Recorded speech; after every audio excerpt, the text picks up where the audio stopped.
شرور أنفسنا ومن سيئات أعمالنا من يهده الله فلا مضل له ومن يضلل فلا هادي له أشهد أن لا إله إلا الله وحده لا شريك له وأشهد أن محمدا عبده ورسوله أما بعد فإن خير الحديث كتاب الله وخير الهدي هدي محمد صلى الله عليه وسلم وشر الأمور محدثاتها وكل محدثة بدعة وكل بدعة ضلالة وكل ضلالة في النار.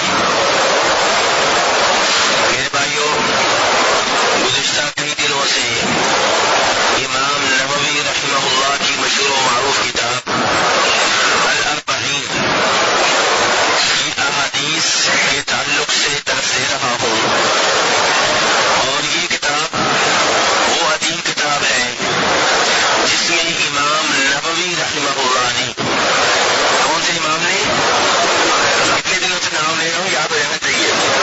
امام نووی رحمہ اللہ نے 40 کے قریب وہ عظیم احادیث جمع کر دی ہیں جن کے بارے میں وہ یہ سمجھتے ہیں کہ اسلام میں ان کی اہمیت بہت زیادہ ہے. اور امام نووی رحمہ اللہ ذاتی طور پہ یہ احادیث ان کی نہیں ہے، انہوں نے امام بخاری سے لی ہے، امام مسلم سے لی ہے، دیگر دو امام ہیں جن کی مستقل طور پہ احادیث کی کتب ہیں، ان سے انہوں نے یہ احادیث لے کر جمع کی ہے. تو آج کی حدیث جو ہے یہ امام مسلم رحمہ اللہ کی روایت کرتا ہے. نبی علیہ الصلوۃ والسلام سے اس حدیث کو سننے والے صحابی کا نام ہے جناب ابو ہریرہ رضی اللہ تعالی عنہ. جناب ابو ہریرہ کا نام کیا ہے؟ عبد الرحمن. اللہ آپ کو صحیح کہہ دے، عبد الرحمن نام ہے ان کا. تو جناب ابو ہریرہ کہتے ہیں، فرمایا نبی علیہ الصلوۃ والسلام نے، ان اللہ طیب، اللہ تبارک و تعالی پاک ہے، ہر عیب سے، ہر نقص سے، ہر کمزوری سے. اللہ تبارک و تعالیٰ پہ کوئی عیب نہیں ہے، کوئی کمزوری نہیں ہے، کوئی نقص نہیں ہے. یہ جملہ بڑا عظیم جملہ ہے میرے بھائیوں. اب اگر کوئی یہ دعویٰ کرے کہ عیسیٰ علیہ الصلوۃ والسلام اللہ کے بیٹے ہیں، تو وہ اللہ کے لیے عیب ثابت کر رہا ہے یا اللہ کے لیے خوبی ثابت کر رہا ہے؟ اور اگر انسان کے بارے میں کہا جائے اس کی اولاد نہیں ہے، اتنے سالوں سے شادی ہو چکی ہے، تو یہ عیب ہے کہ خوبی ہے؟ عیب ہے. لیکن اللہ تبارک و تعالیٰ کیونکہ وحدہ لا شریک ہے، اللہ کا کوئی شریک نہیں ہے، اللہ کسی بیٹے کا محتاج نہیں ہے، کسی بیگم کا محتاج نہیں ہے، اللہ کو کسی کی کوئی ضرورت نہیں ہے، اور اللہ کا ایسا کوئی شریک نہیں ہے جو اللہ کے مقابلے میں ذرا سی بھی عبادت کا حقدار ہو. اگر کوئی انسان یہ سوچ لے اصل اللہ ہی ہے اور اللہ کو میں کروڑوں اربوں سجدے کر چکا ہوں، ایک سجدہ فلاں بزرگ کو کر لوں گا تو یہ بزرگ جو ہے اللہ سے رابطہ کر کے میرے کام کروا دیں گے، تو یہ شرک ہو گیا. ایک سجدہ اللہ کے سوا کسی اور کے لیے ہو گیا. آپ نے میرے بھائیوں کروڑوں اربوں بکرے اللہ کے نام پہ ذبح کیے ہیں، اللہ کا نام لے کر. ایک بکرا آپ کسی اور کے نام پہ ذبح کر دیں، وہ اور چاہے کوئی عام انسان ہو یا کوئی ولی ہو یا کوئی بزرگ ہو یا کوئی شہید ہو یا کوئی نبی ہو یا کوئی فرشتہ ہو یا کوئی جن ہو، تو اللہ کے ساتھ شرک ہو جائے گا. اور اللہ تبارک و تعالیٰ نے ساتھ میں اس بارے میں بہت سے عظیم الشان انبیاء کرام علیہم الصلوۃ والسلام کے نام لیے، اور نام لینے کے بعد کہا وَلَوْ أَشْرَكُوا لَحَبِطَ عَنْهُمْ مَا كَانُوا يَعْمَلُونَ، کہ اگر فرض کر لیا جائے کہ ان نبیوں میں سے کوئی نبی بھی شرک کر بیٹھتا تو اس کی ساری نیکیاں ختم ہو جاتی، ضائع ہو جاتی، بیکار ہو جاتی.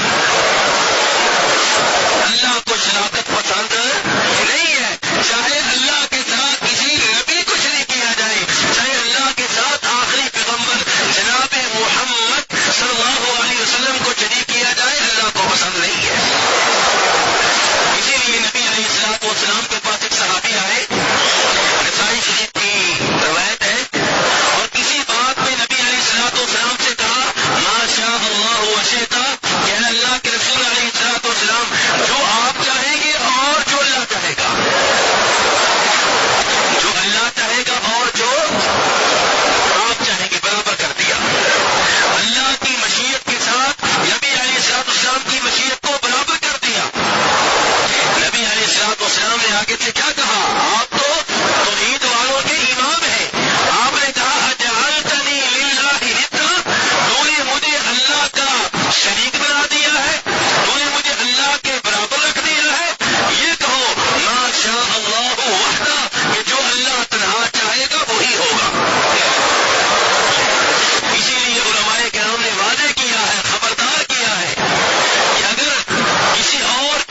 آپ اس عمل کو پسند نہیں کرتے.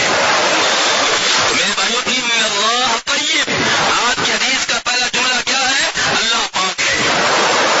اللہ پاک ہے. یہ شراکت سے اللہ پاک، بیگم سے اللہ پاک، اولاد سے اللہ پاک. اللہ ان تمام عیبوں سے پاک ہے. اللہ کے نام پاک، اللہ کی صفات پاک، اللہ کے افعال پاک، اللہ کا کلام پاک. ان اللہ طیب لا يقبل الا طیبا. اللہ پاک ہے اور اللہ پاک چیزیں پسند کرتا ہے. اللہ پاک ہے اور اللہ پاک چیزیں پسند کرتا ہے.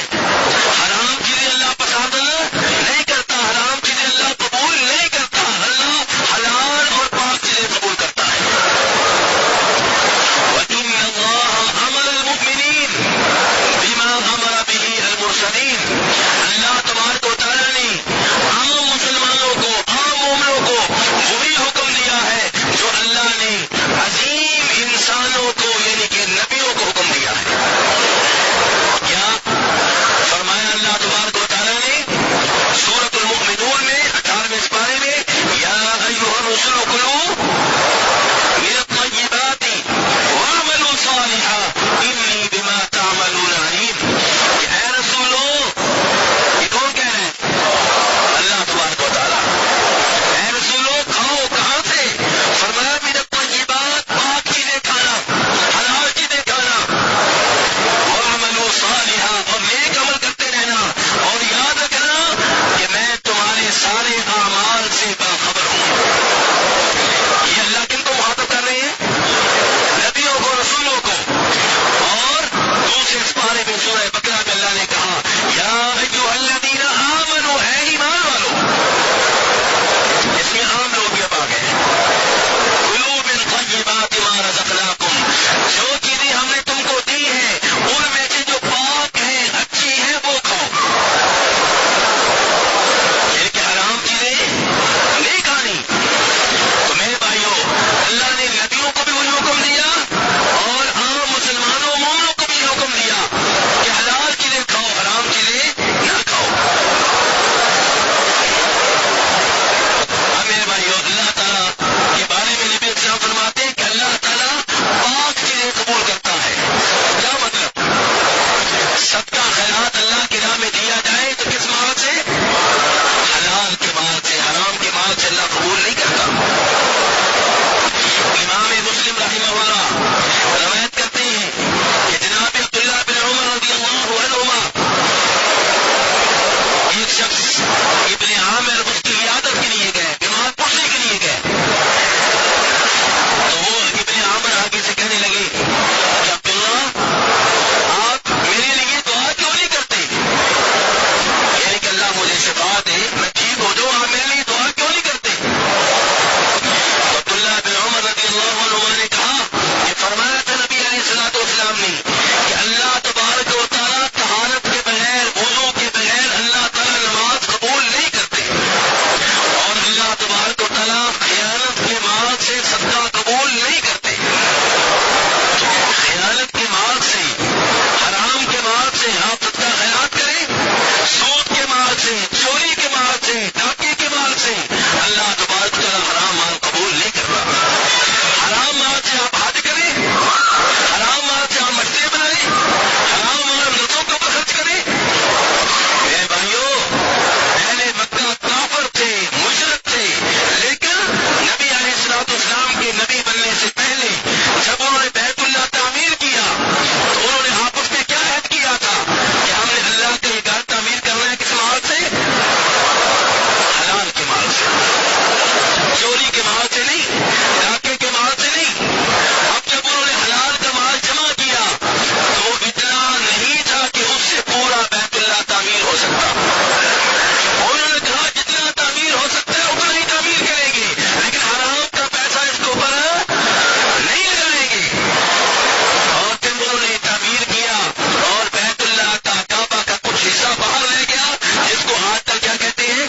امام نے